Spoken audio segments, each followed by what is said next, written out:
Hi, I'm Dale Wells. Thank you for joining me in this study of the mission of the church. This is the first of 11 lessons from 2 Corinthians that ask and hopefully answer the question, what is our mission as Christians in 21st century America? Do we even have a mission? Until just a few years ago, America was regarded by virtually all observers as essentially a Judeo-Christian nation. Our legal system, our moral code, our customs were all based on the Bible. Our idioms, our literature, our music, and our art were strongly influenced by the Bible. Our social institutions and work ethic were to a great extent still rooted in biblical soil. But things have changed. Today, people talk about us living in a post-Christian America. Is America a Christian nation? Was it ever? We're hearing these days that we're living in a post-Christian America. Is that true? How did we get here? Even when we considered ourselves a Christian nation, we treated God like Israel did in the Old Testament. When we needed His intervention, we turned to Him, and when we didn't think we needed Him, we ignored Him. You may remember a car manufacturer called Oldsmobile. I sure do. My first car was a 1960 Oldsmobile Super 88 that I got from my dad when he'd moved on to Lincolns. The Oldsmobile brand lasted over 100 years, beginning when Ransom E. Olds began producing cars in 1897. The last Oldsmobile, Alera, rolled off the assembly line on April 29, 2004, and the Oldsmobile brand faded into the sunset. Do you remember Oldsmobile's last advertising campaign? It claimed, "This is not your father's Oldsmobile." They were trying to capture a younger generation. They failed. Oldsmobile has been out of business now for 16 years. Today, Christian churches are declining. They're trying desperately to appeal to a younger generation with a message that sounds a lot like, "This is not your parents' church." And they're failing to convince the younger generation, just like Oldsmobile did. We still profess that we believe in God and that we hold the Bible as His Word, but less and less evidence can be found to substantiate those claims. Now, 19 years into this 21st century, it's becoming more and more evident that we're living in a post-Christian America. For one thing, there's an encroaching pluralism that forces America into ambivalence. The result is that Christianity, which was the major founding religion of our history, no longer holds a favored place in society. Today, Islam, the Eastern religions, and atheism are eroding the fundamental Judeo-Christian principles upon which our nation was founded. The New Age movement has deified individualism. New Agers boldly assert that every person is his or her own God. By and large, people reject the idea of absolute rights and wrongs. F. LaGard Smith, a professor at Pepperdine University, wrote in his book, When Choice Becomes God, that choice has been enthroned as God. Immorality is no longer the exception, it's the rule. How does society address promiscuity? By offering contraceptives. How does society address unwanted pregnancies? By legalizing abortion. How does society address marital discord? By offering easy, no-fault divorce. How does society address frustration with authorities? By sanctioning violence against authorities. There's a growing disaffection with institutions, not just religious, but political and financial as well. For 200 years, religious institutions provided the fabric of our culture, but today they are suffering from a growing disaffection. This is especially true of mainline or traditional churches. We need to face the fact that in this post-Christian anti-institutional age, the days of strictly conventional institutional evangelism are over. We must return to a more grassroots type of evangelism. I say return because religious revolutions in their beginning steps have always employed grassroots evangelism to accomplish their growth. Without question, the first century church did. I grew up in Churches of Christ. I remember when the Churches of Christ were largely made up of the socially unacceptable underdogs of society. We always seemed to be on the other side of the tracks as compared with the more affluent and socially prominent churches. But we were growing rapidly because we did our evangelistic outreach individually among our neighbors. But 21st century Christianity has long since achieved social acceptance, and now we don't do much evangelism at all. H. Richard Niebuhr, in his book Social Sources of Denominationalism, lays out an almost inevitable erosion toward impotency that ensues once a religious movement becomes socially acceptable. He lists the steps in that downward process as the period of the man, the period of the message, the period of the movement, and the period of the monument. By any measure, many churches today are in the stolid, dignified period of the monument, and Christianity is losing ground to the world. Every day the sun rises, we find ourselves to be an increasingly smaller minority. It's time to awake out of sleep. Conventional evangelism can no longer be our main method of evangelism. Today's well-established socially acceptable church has stifled our outreach by limiting evangelism to one focal point, the church building, and one vocal point, the preacher in the pulpit. That approach is founded on a misconception of the weekly Christian assembly. Churchgoers seem to believe that the thrust of the Christian assembly should be toward the unsaved rather than toward the saved. This is both unscriptural and impractical. There's no scripture that authorizes turning worship services into the church's evangelistic tool. There's no logic that justifies ignoring the legitimate spiritual needs of the vast majority while purporting to evangelize the people who aren't even there. Hollis Green, in his book, Why Churches Die, makes this pointed observation. No church buildings as such existed in the New Testament. Consequently, the sermons to sinners were not preached in a church house, but in the marketplace. The New Testament concept is to reach men where they are in the world, win them to Christ, and return them to the house of God as a worshiper.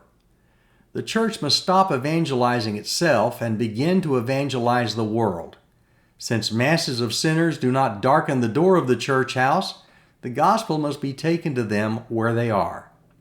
He concedes that a church building is undoubtedly vital to Christianity's survival in the 21st century, but he stresses that it's not a New Testament concept at all. Green concludes that the church building, as he puts it, is probably the greatest single hindrance to world evangelism. It places too much responsibility on the professional clergy and fails to advance the priesthood of all believers. A century ago, in more rural, less transient America, brush arbor meetings, tent meetings, and country schoolhouse meetings held by traveling evangelists attracted large crowds of unsaved as well as saved persons. This was partly because those gatherings were as much social as they were religious. They provided entertainment as well as enlightenment. But those days are gone forever. The lost do not frequent our buildings. If the church is to survive and accomplish its mission, we must return to the methods of the New Testament, and we must do it now. The church never spread so fast nor grew so strong as it did in those beginning days when it generally did not have central public meeting places. For a very short time, the church had access to the Jerusalem temple and the synagogues of the various cities, but very quickly Christians were driven underground and into the homes of individuals throughout the Roman Empire. The practical result was that each house church became a functioning outpost where the gospel of Christ was brought into contact with the world where it lived. To be sure, the first century church took advantage of public meeting places wherever they were available and whenever circumstances permitted, and so should we. But those accommodations were secondary to the weekly, even daily lifeblood activities of believers.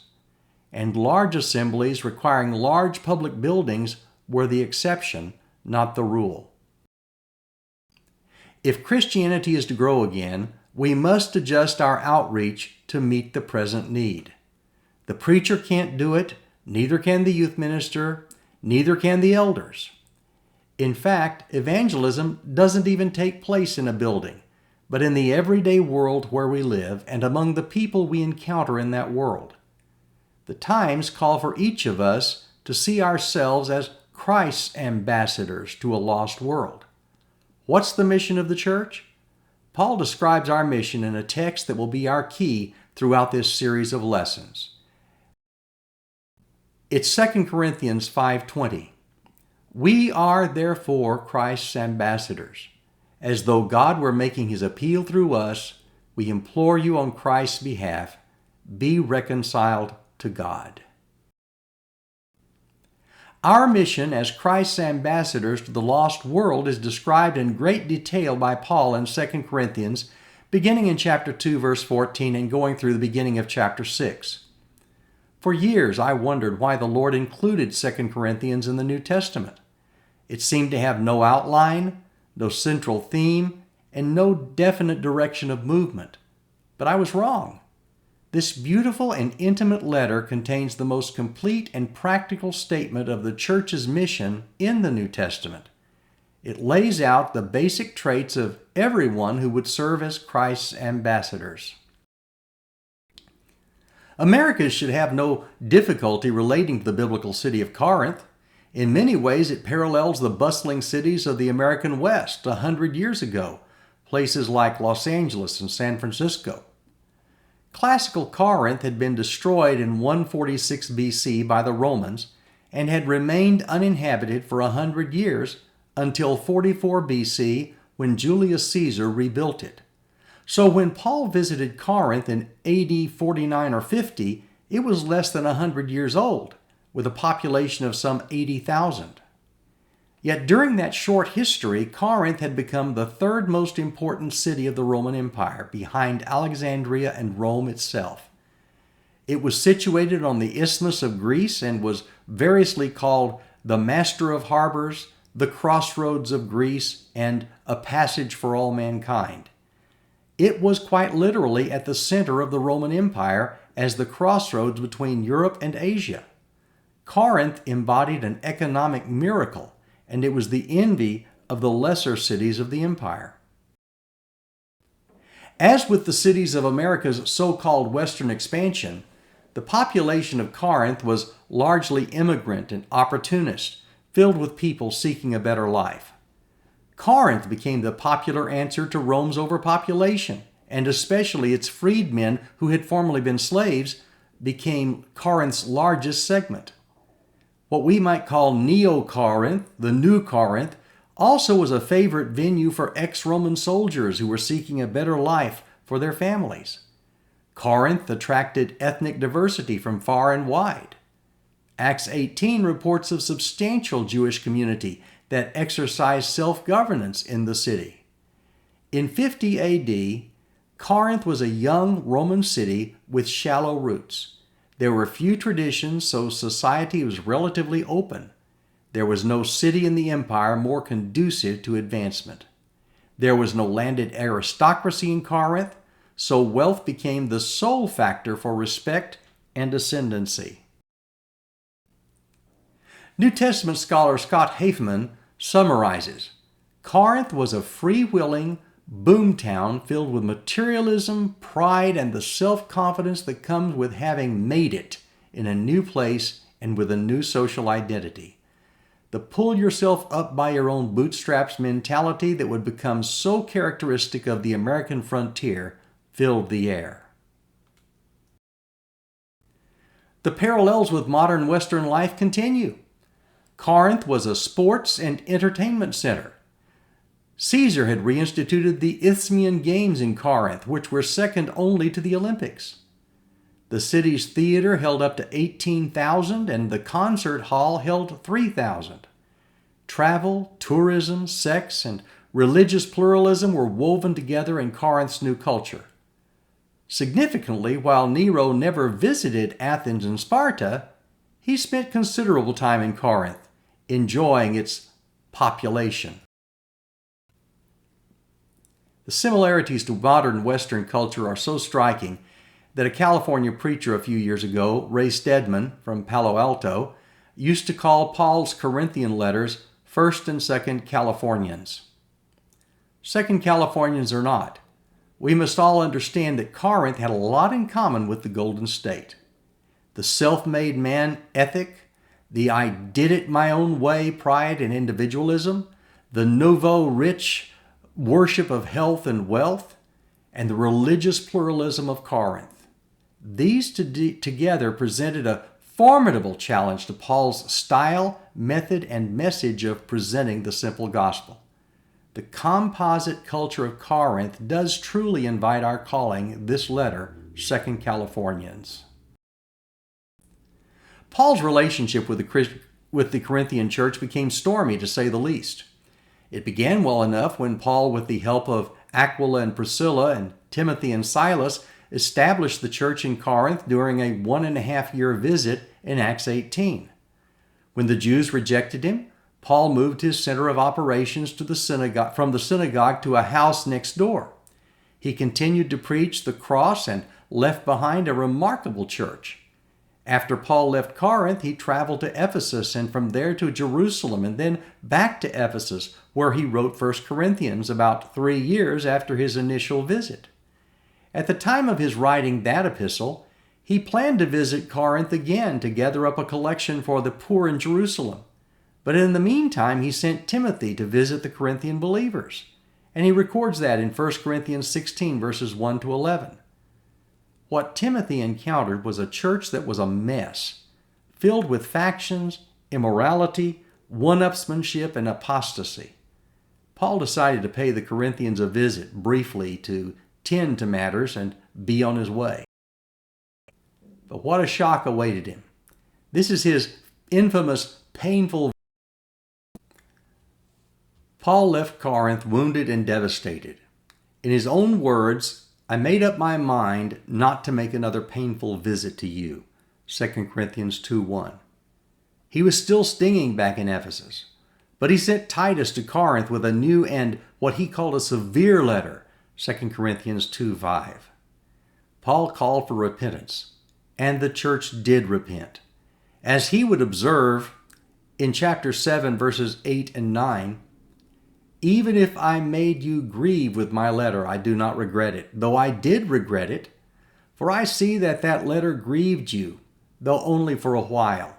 As it is, I rejoice, not because you were grieved, but because you were grieved into repenting. For you felt a godly grief, so that you suffered no loss through us. The majority of the people came back to Paul and his gospel. Paul wrote 2 Corinthians in 55 AD as he began to make plans for a return for a third visit. 2 Corinthians is the most emotional of all of his writings. Nowhere is his heart so torn and exposed as in this letter. If you've ever invested your life in that of another so that one turns to Christ, maybe a child or a friend or a co-worker or a relative, and then had other people lead that one astray, 2 Corinthians is for you. This book is about the nature of the gospel and authentic ministry. Those who really care about the gospel and the care of souls will find 2 Corinthians captivating. For those who don't care, this is about what your heart ought to be and about what you ought to be about. In the middle of the book, Paul develops the qualities that are crucial to the church fulfilling its mission as Christ's ambassadors. These qualities provide the outline of our study for the next 10 lessons. Paul focuses on 4 words. The first section, which is found in chapter 2:14 to chapter 3, verse 18, is governed by the to be verbs. It's about being. He talks about what we are. We are the aroma of Christ. Chapter 2, verse 15. We are ministers of a new covenant, chapter 3, verse 6. We are being changed into his likeness, chapter 3, verse 18. Section 2 is in chapter 4, verses 1 to 18, and it's governed by the word having, which appears in the lead sentence of each of the first 3 paragraphs. Having this ministry by the mercy of God, chapter 4, verse 1. Having this treasure in earthen vessels, chapter 4, verse 7. Having the same spirit of faith, chapter 4, verse 13. Section 3 is found in chapter 5, and it's dominated by the word knowing, which appears in the lead sentence of each of the 4 paragraphs of that chapter. He talks about knowing ourselves, 2 Corinthians 5, 1 to 10, about knowing the Lord, 2 Corinthians 5, 11 to 15, and about knowing the lost, 2 Corinthians 5, verses 16 and 17.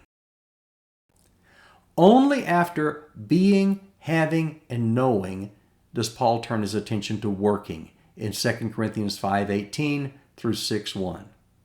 We're going to spend several weeks developing Paul's theme, but I want to begin by pointing out that he works backwards from the way we normally view church work.